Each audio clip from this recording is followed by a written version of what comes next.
The number of migrants crossing the U.S. southern border has already hit a record in March, and we aren't even at peak migration season. We want to go now to Sister Norma Pimentel, the executive director of the Catholic Charities of the Rio Grande Valley. Good morning to you, Sister. Happy Easter. Good morning to you, too. We know all of these numbers are expected to climb in the coming weeks after some of those health restrictions are peeled back at the border.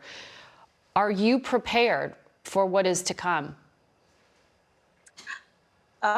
Most definitely. You know, what is happening has happened for a while already. So many years, numbers have increased. But I'm not focused on Title 42 per se. I'm more focused on ensuring that those families who are at our border that I see daily, who face violence, face persecution, can have access to protection and to a humane treatment. Well, you wrote in an op-ed last year, you made an appeal for President Biden to come down personally to see some of what you are describing. He hasn't been there yet. What impact do you think a personal experience would have? I definitely believe that everybody should come to the border so that they can have an opportunity to see our community and the people we serve. They can get see for themselves and meet families. I think that impacts somebody's way of looking at what is happening. And so I definitely encourage President Biden to come and see and to be able to understand more closely what a family that is suffering at the border, how he must decide how to proceed, you know. Well, you've spoken out as well about something called the Migrant Protection Protocols, the Remain in Mexico policy that I know the Supreme Court is about to take up later this month. And this would allow for asylum seekers who are trying to get into the United States to have to stay on the Mexican side of the border while they go through U.S. processing. You said it is immoral, and abhorrent to deter people who are legally and peacefully seeking safety in the United States by deliberately exposing them to the very perils that they are hoping to escape. Can you tell us what are those conditions and what safe alternatives are there? I visit the border in the Mexican side almost daily, and what I see is families suffering because of the fact that there's a lot of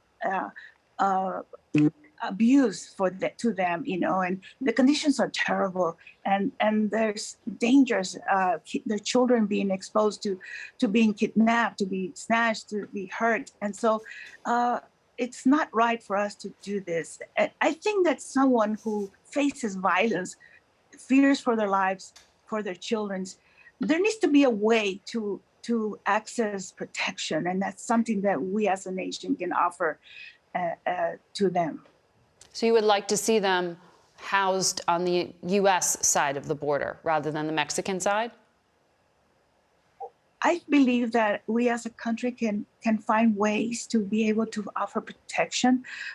That could be in the U.S. side. Most definitely, they're asking for protection and they're fearing for their lives. There needs to be a way to be able to access that protection, and there's not anything right now. And so whatever that answer is, I think it's something that we can work to make it happen because these families are in great danger.